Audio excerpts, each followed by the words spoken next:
Esta es la foto tomada el 8 de enero de 1959, cuando el ejército rebelde entró a La Habana, representado aquí por Fidel Castro, que está al centro. Aquí a la derecha está el comandante Camilo Cienfuegos y aquí a la izquierda estoy yo, Hugo Matos.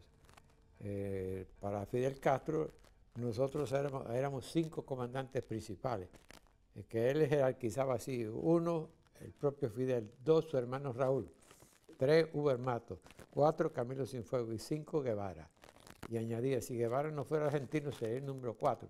Pero como es extranjero, pues ocupa el último lugar en la jerarquía de los 5 comandantes principales que dirigían la revolución. Mis primeros recuerdos son estar sentada con mis culeros y mi chupete delante del televisor, cuando de pronto los muñequitos, que es como le llamamos nosotros los animados en Cuba,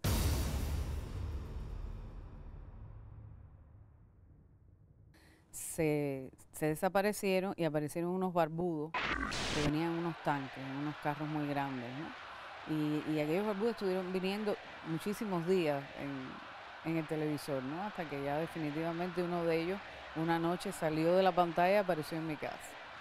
Y lo que sí no volví a ver fue a Mickey Mouse. El 31 de diciembre yo me encontraba en La Habana en una misión especial y realmente la caída del régimen de Batista me sorprendió en la capital cubana y participé prácticamente en todo el regocijo nacional que provocó el derrocamiento de la dictadura. Fui yo uno de los primeros cubanos revolucionarios que apareció ante las cámaras de televisión y a partir de ahí, estamos hablando del 1 de enero, los días iniciales del proceso revolucionario, lo recuerdo vívidamente porque nunca en la historia cubana hubo un momento de tanto regocijo popular como lo ocurrido en esos primeros días de enero de 1959. I don't ambition power, money, nothing, only to serve my country. Lo que recuerdo con mucho, incluso entusiasmo, fue la llamada telefónica de un pariente que nos dijo: Batista acaba de huir del país. Y para nosotros en mi casa fue una gran alegría porque era una casa muy antibatistiana. Mi padre había sido miembro del Partido Ortodoxo y muy amigo personal de Fidel Castro. Incluso un tío mío había sido el jefe político de Fidel Castro en un grupo medio anarcoide y medio loco que se llamaba la Unión Insurreccional Revolucionaria. De manera que para mí aquello todo era muy familiar. Yo recuerdo al tipo cuando yo era muy niño en mi casa, caminando, hablando, tomando café. No tenía juicio político sobre él en ese momento, pero ya en 1959 sí lo tenía. Y me simpatizaba mucho, Inmediatamente le mandaron un avión y nosotros regresamos con la familia del Che Guevara, con el padre y la madre.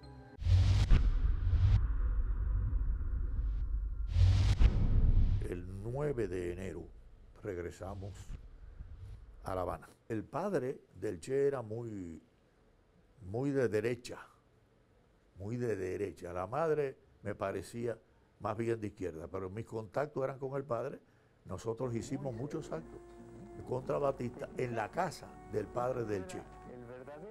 Incluso me confundió porque el padre del Che publicó al principio que el Che mandaba un saludo a la Revolución Libertadora de Pedro Eugenio Aramburu y de Isaac Rojas, que eran un movimiento, si no de derecha, por lo menos derecho. Y yo pensé que el Che tenía la misma inclinación. Pero cuando llegamos a La Habana, me di cuenta que la recepción del Che a su padre no fue tan cariñosa. A su madre sí. La mamá del Che era de izquierda. El padre del Che era de derecha. Pero después se acomodó y ya. La primera imagen del Che es un encuentro muy rápido en una oficina. Y me acuerdo que me dijo que tenía una hija. Después fuimos muy amigas, Hildita Guevara y yo. Amigas de adolescencia.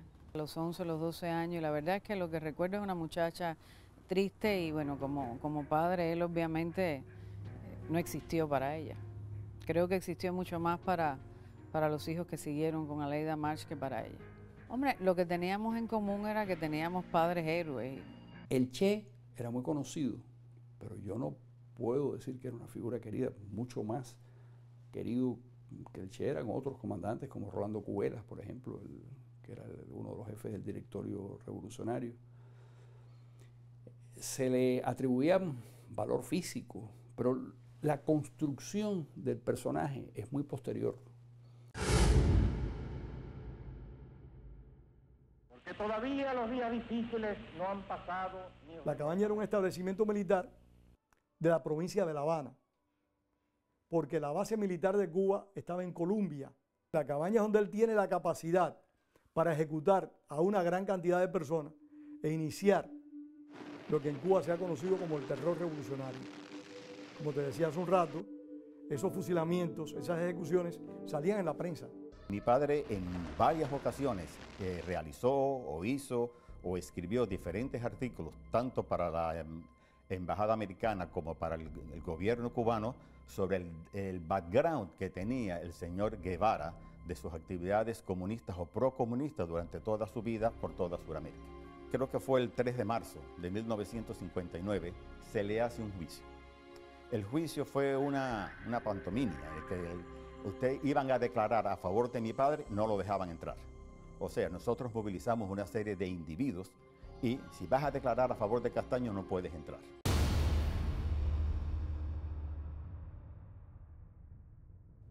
Entonces empezamos a movilizarnos con el clero y con la Embajada Americana. Cuando lo condenan a muerte, alguien notifica a Fidel Castro sobre la situación. El juicio terminó a la 1 de la mañana aproximadamente y notifican a Fidel Castro que todavía seguía en la reunión.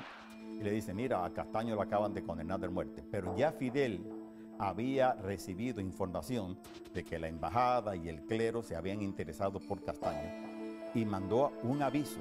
Esa noche mandan a buscar a mi padre al despacho del Che Guevara y lo empiezan a interrogar. Él y varios individuos más. La información que tengo de los testigos que estaban en la cabaña en ese día es que lo maltrataron,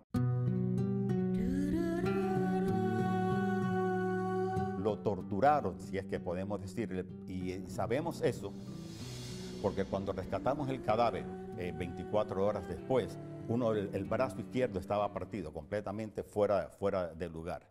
Tengo entendido que le entraron a patadas, lo golpearon, y entonces en un arranque de eso de ira o lo que fue, el mismo Guevara con su pistola le da 3 tiros en el pecho y por último un tiro en la cabeza. Y entonces ahí termina la historia de mi padre. Como era un hombre con facilidad de palabras y era un hombre que realmente comunicaba bien, representó al régimen de Cuba en muchos foros internacionales. Y uno de esos foros internacionales fue en un evento que hubo en Naciones Unidas durante la Asamblea General del año 64, donde él, en un debate que sostuvo con varios delegados de diferentes países de América Latina, él defendió los fusilamientos en Cuba y dijo, sí. Fusilamientos, sí. Hemos fusilado. Fusilamos, seguiremos fusilando mientras sea necesario. Nuestra lucha es una lucha a muerte. Un hombre que por lo regular decía lo que pensaba, no se autocensuraba. ¿Por qué? Porque él no tenía una gota de sensibilidad para lo que los demás pensaran sobre él y sobre lo que él pensaba sobre los demás. Guevara no fue un éxito como guerrillero. Tú miras el desarrollo militar de Ernesto Guevara y no hay ninguna victoria que tú puedas considerar.